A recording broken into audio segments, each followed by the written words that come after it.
I have two art friends that I really admire. I have a lot of art friends that I really admire. I'm talking about these two though. Natasha the Mightier Pencil and Ohn Mar Win. And they've both been doing this similar watercolor technique, even though their styles are completely different. So I gotta try it. Where is the end? There it is. Watercolor paints.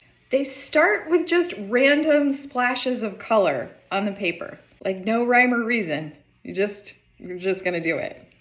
I literally just kind of smushed the paintbrush around, and I do think a big brush is better for this. And then I added just a little more paint in a couple spots.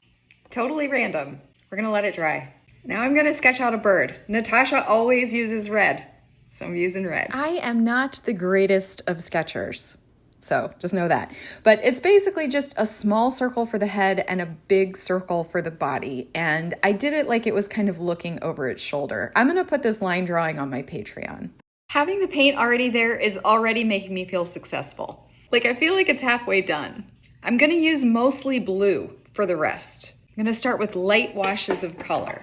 I mixed up a blue color that I liked and I added quite a bit of water to it because I wanted to start out pretty sheer. I also knew that I wanted the wings and the head and the tail to be darker, and I wanted to leave its chest lighter so that more of the pink would show through. Because you're layering color on top of color, you want to make sure that you're choosing colors that are going to play nicely together. So blue and pink, obviously, I'm getting this sort of nice purple color. Now, if I had put, let's say, green on top of this pink, I would have started to get some browns and maybe colors that I wasn't necessarily going for. So if you're going to use this technique, it would be a good idea to probably swatch out your colors first, layer them on top of each other, and get an idea of what color you're going to see showing through. As I'm watching this back, knowing that I'm going to end up putting way more color on the wings and the tail, I almost regret it a little bit. I kind of wish that I had kept it a little bit more sheer because I really like that purple on the one wing, and that does end up getting covered up a little bit. That's just, one of those things. As you paint, you realize that there are things that you maybe would do differently the next time. I may paint this bird again and do it a different way. I used a much more concentrated version of this blue to do his feet. So basically I took my darkest blue and I mixed in some orange to get a sort of dark blue gray color. And then I used a watered down version of that on his beak. So his beak is a little bit darker than what I put on the bird, but not as dark as what I put on his feet. I went back to that really concentrated blue to do the eye, but if you're not comfortable doing such small details with paint, you could always use a waterproof pen for that. At this point, I mixed up a sort of mid-tone blue. So that really, really dark blue that I used on the eye and the feet, I added some water to that to make it sort of in between that and the original blue that I put on the bird. And I used that mid-tone to just make some detail lines on the wing, and then you'll see that I do the same thing to the other wing. Using that same blue, then I moved on to the tail, basically doing the same thing that I did to the wings.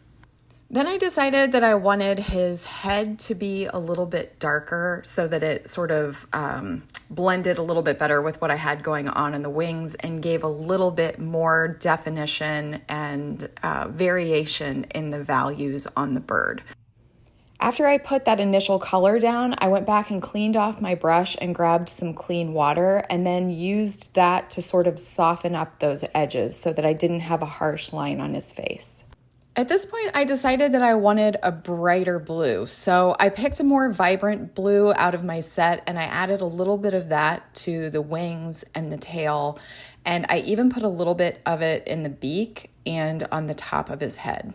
Again, just making sure to smooth out any of those harsh lines. This is my new favorite way to paint. This is it. We're gonna let this dry and then do more details. Now here's where I think maybe I should have just stopped, because I did go back in with more blue and I added more lines onto the wings and onto the tail. And I maybe could have stopped before this point, but I didn't. So that's what I did. Then I did go back and darken up its eye, and I put a couple of little sort of outlines on the beak just to make sure that my lines were nice and crisp there. And again, if you're not comfortable painting this small, you could definitely use a little tiny pen to just add a little bit of detail. I absolutely love painting wood. I don't know what it is, but somewhere along the way, I learned from somebody else that the more colors that you put into wood, the more realistic it's going to look, the more interesting it's going to look. It's way better than just doing brown. I don't know. That's a thing that stuck with me, and I absolutely love painting it. So I started with just brown, like a sort of warm, burnt sienna kind of brown. Then I went in with my dark blue again, and I just kind of dot it in along that bottom edge of the branch. So when you dot it in that way, instead of just doing a straight line, you're going to end up with more paint in certain areas. And that's actually a good thing for this because it's going to make these irregular shadows on the bottom of the branch. Then I grabbed some of my bright blue and I did the same thing. I dropped some of that bright blue in on the bottom of that branch, and you might be like, I don't know.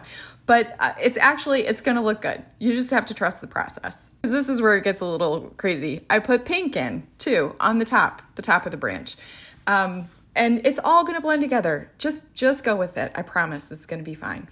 While I had that pink out, I was like, oh, it needs a cheek. And then I put that dot on and I was like, too much. So I cleaned off my brush and got a little bit of water on it. And then I just sort of spread it out, softened it up so that it wasn't just like a circle. She's so pretty. She needs some gold splatter. This is Windsor and Newton gold ink. And this was the first time I used it. And I'm not sure if I love it more than I love gold acrylic. But it worked. It was okay. Just tap your finger, make the splatters, don't overthink it.